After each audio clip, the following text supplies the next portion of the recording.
less intensive, but it is cleverer. We have to be cleverer about the reopening because we simply can't wait till we have that kind of facility. There's going to be the impact of the virus, and then after some time, there's going to be the impact on the economy, a sort of blowback impact that is going to come, real impact that is going to come a couple months from now. How do you sort of make the balance between fighting the virus right now and fighting the consequences of the virus 3 or 4 months down the line?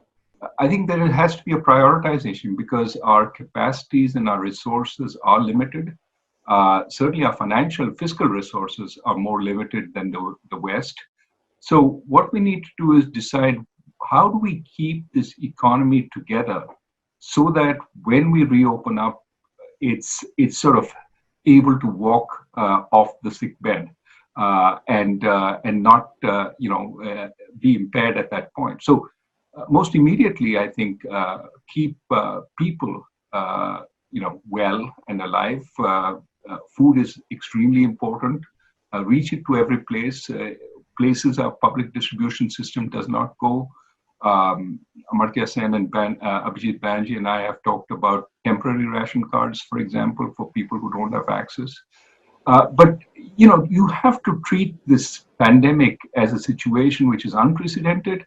We have to break norms in order to tackle what is needed, while at the same time keeping in mind that there's an overall budgetary sort of limit. There are only so many resources we have. What do you think about the agricultural sector and the workers, migrant workers? How should we be thinking about their finances? Well, this is where I think the efforts we made on direct benefits transfers sort of needs to be realized at this point. All the ways we transfer to relatively poor people, we need to take a call on that. We have different ways of accessing through widows' pensions, through the Manrega rolls, and we need to say, look, these are people who don't have a job right now, who don't have a livelihood. And for the next 3 or 4 months, while this uncertainty is on, we're going to support them. But in terms of the sort of priority, keeping people alive and keeping them from having to go onto the street, in protest or looking for work is probably useful at a time of lockdown. And so I think we need to find ways of getting both money as well as food through the public distribution system to as many of these people as we can. So, Dr. Rajan, कितना पैसा लगेगा गरीबों की मदद करने के लिए? तकरीबन 65,000 करोड़ 65,000 और 65,000 करोड़ इतना ज्यादा नहीं है. हमारा जीडीपी 200 लाख करोड़ है और उसमें 65,000 करोड़ इतना ज्यादा नहीं है, तो कर सकते हैं. और अगर ये गरीबों के लिए है और अगर उनका जिंदगी बचाने के लिए है तो करना चाहिए. अभी तो देश संकट में है, मगर कोविड के बाद हिंदुस्तान को इस घटना से कोई फायदा भी होगा, कोई स्ट्रेटेजिक फायदा होगा, दुनिया में कोई बदलाव होंगे जिससे हिंदुस्तान को फायदा होगा या जिनकी हिंदुस्तान एडवांटेज ले सके? किस प्रकार से दुनिया बदलेगी आपके मुताबिक? These kinds of incidents rarely have positive effects for any country, in general. But there are ways countries can take advantage of them. And what I think we can say is that there will have to be a rethinking of everything in the global economy once we are out of this. If there is opportunity for India, it is in shaping that dialogue, in being more of a leader in that dialogue, because it is not one of the two big warring parties, but is a big enough country to hear its voice, to have its voice heard in the global economy.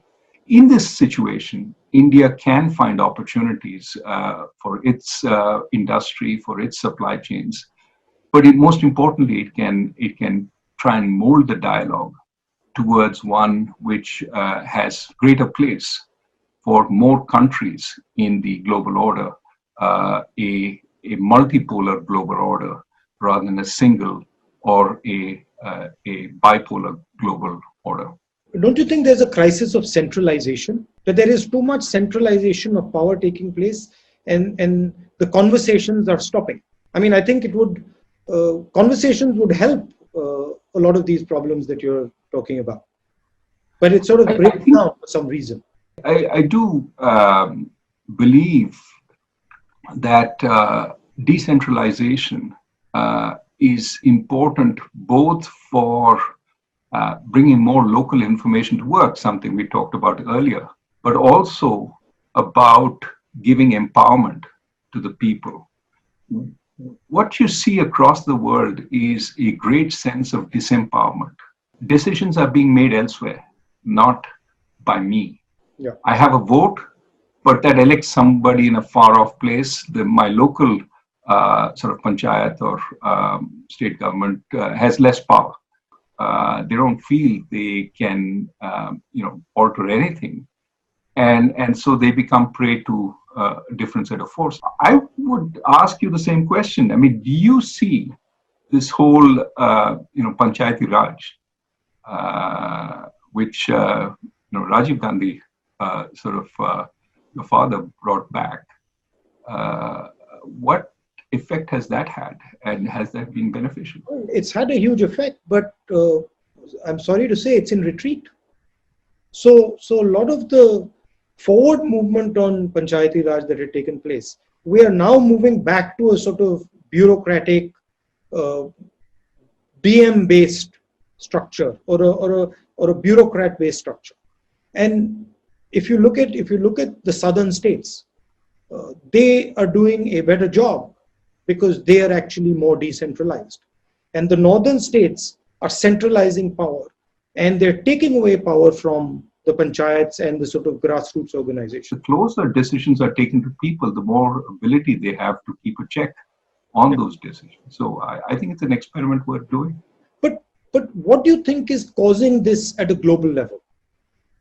Why do you think we are having this sort of massive centralization and stopping a conversation? What do you think there's a central cause, or do you think there are a number of? I do think there is a cause, and I think it is the global markets, right? There is a sense that if markets globalize,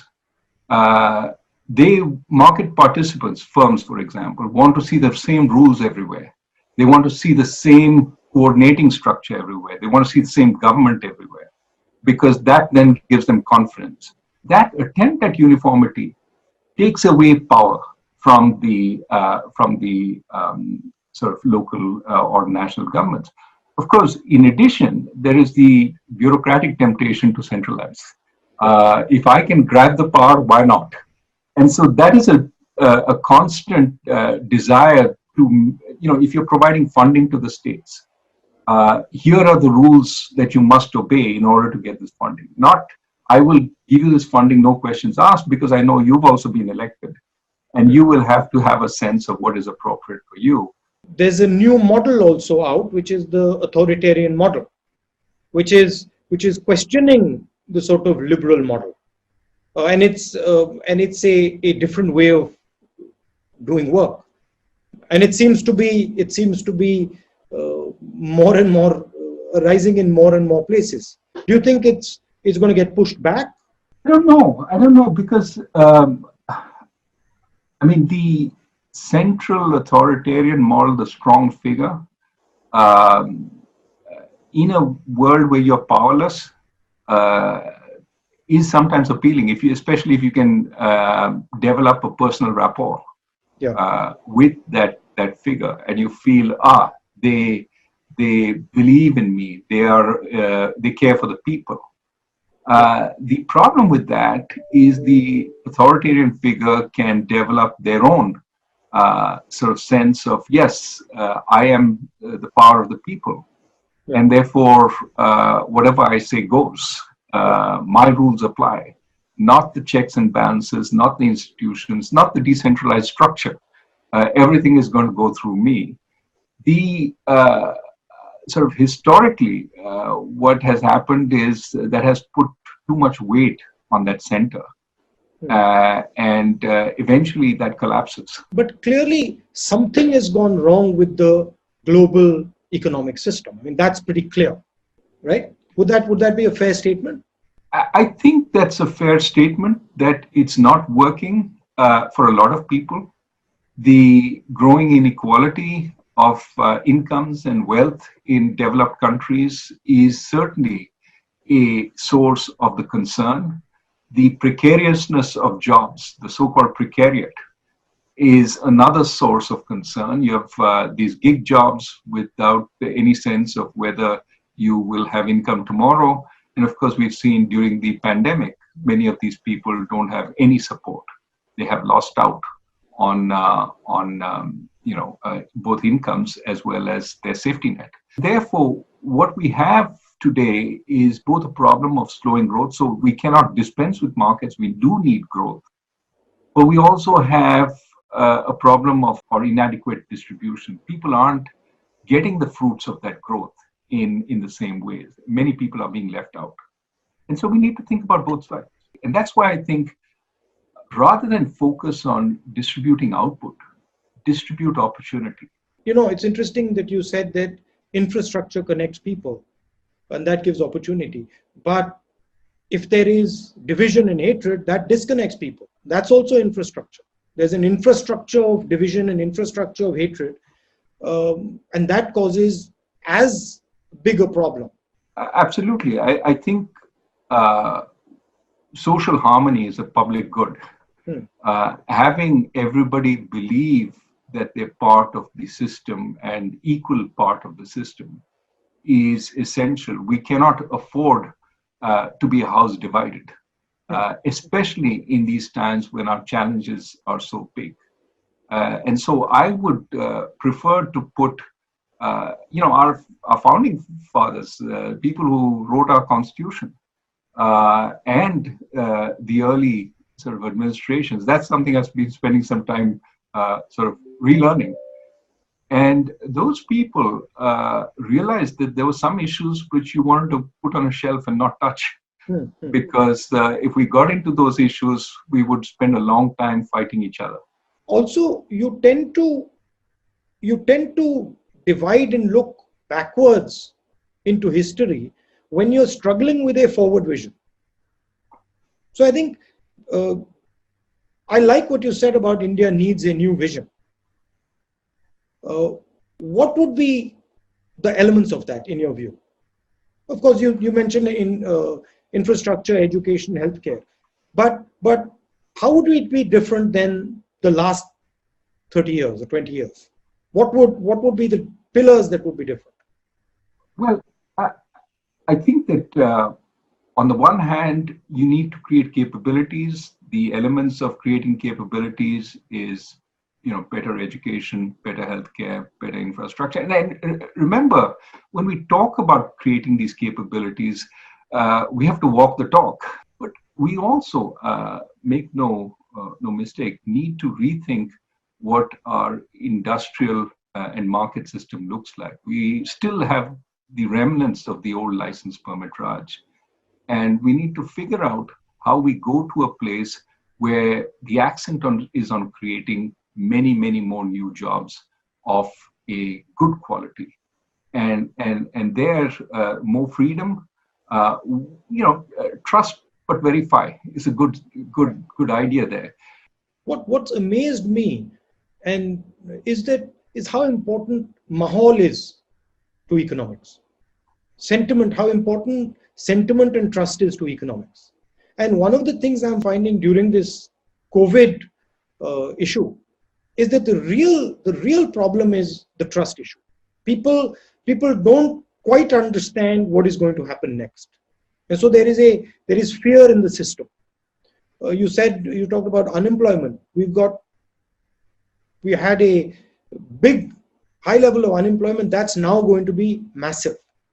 How do we think about unemployment going forward 2-3 months from now, when the impact of this thing actually hits? Well, the numbers are really worrying, right? If you look at CMI and says that, virtually 100 million more people have been put out of work as a result of this COVID. 50 million through unemployment, 60 million through leaving the labor force. Now, you can dispute what the particular survey does or says, but this is the only data we have. And the numbers are just mind-boggling.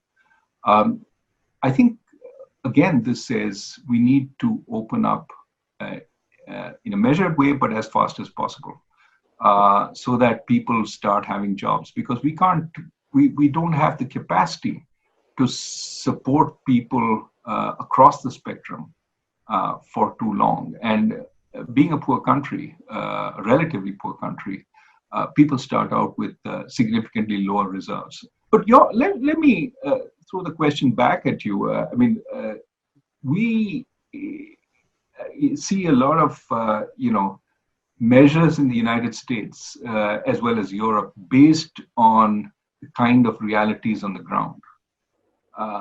The government in India, of course, has a different kind of reality that they're facing. What are the big differences in your view between the governing in the West and dealing with the reality of life in India? I mean, the scale, first of all, the scale of the problem, and at its heart, the financial scale of the problem, the inequality, and the nature of the inequality. So things like caste, the way Indian society is structured is completely different than American society, as you know. And some of the ideas that hold India back are deeply embedded and often hidden. So I think there's a lot of sort of social change that is required in India. And a lot of these problems are different in different states. The politics of Tamil Nadu, the culture of Tamil Nadu, the language of Tamil Nadu, the way the Tamils think, completely different than the way UPites think. And so you have to model things around them. One blanket solution for the whole of India just will not work. It can't work. So there is, in our government, which I think is completely different than the United States, there is an element in our governance system, in our administration system of control, as opposed to, we have a district collector as opposed to a producer, right? So our idea is always one of control. And I don't think people say, oh, this is since the British. I don't think so. I think this is historic before the British. The idea, governance in India is always about trying to control. And I think that's one of the challenges that we're facing now. The COVID disease cannot be controlled. One of the things that sort of annoys me is the level of inequality. And this has been the case, in India over the last few decades. The level of inequality that you see in India, you simply cannot see in the United States. I mean, and so the type of things I always look at is how to sort of reduce this inequality, because I think once a system reaches a very high level of inequality, then it simply stops to work. I like Gandhiji's line, just go to the back of the line and see what's going on at the back of the line. This is a very powerful thing for a politician. It's underrated, but I think that's where a lot of the insights come in. How would you think about going forward, dealing with this inequality? It's visible in COVID also. I mean, the way India is treating its poor people, the way we are treating our poor people, migrants, versus the way the elite is being treated, two completely different ideas, two completely different Indias. And so how do you merge these two Indias into one? Well, I think that, at the bottom of the pyramid, so to speak, we have some ways of making their lives a little better, but we need to think more carefully about reaching everybody there. And I think successive governments have worked on food, on healthcare, on education, and no doubt we can do a better job there. But in terms of challenges, it seems to me that there is certainly an administrative challenge in reaching everywhere and making sure that level of living is enhanced. But the greater challenge to me lies in the range between the lower middle class and the middle class, which is where we need, in a huge way, jobs, good quality jobs, so that people are not, dependent on a sarkari job and the comforts that come with it. So this is something that I think we need to work on. And this is where I think a tremendous expansion in the economy is absolutely necessary. We've seen over the last so many years a progressive decline in our rate of economic growth, when in fact we have so many young people entering the labor force. So I would say, let us not pick amongst possibilities, but create the opportunity for any kind of area to flourish. If there's a mistake we made in the past, we said, this is the only way to grow. And think of what, one of the most successful areas we've grown in software and outsourcing services. Who would have thought that that would be India's strength? And it just emerged. And some people even argue that it emerged only because the government didn't pay attention to it. Now, I'm not in that camp. But we need to allow for any possibility and let the enterprise of our people take a step. Well, thank you, Dr. Rajan. Thank you very much. It was a pleasure talking to you. And you're safe? I'm safe. Good luck with everything. Thank you. Bye.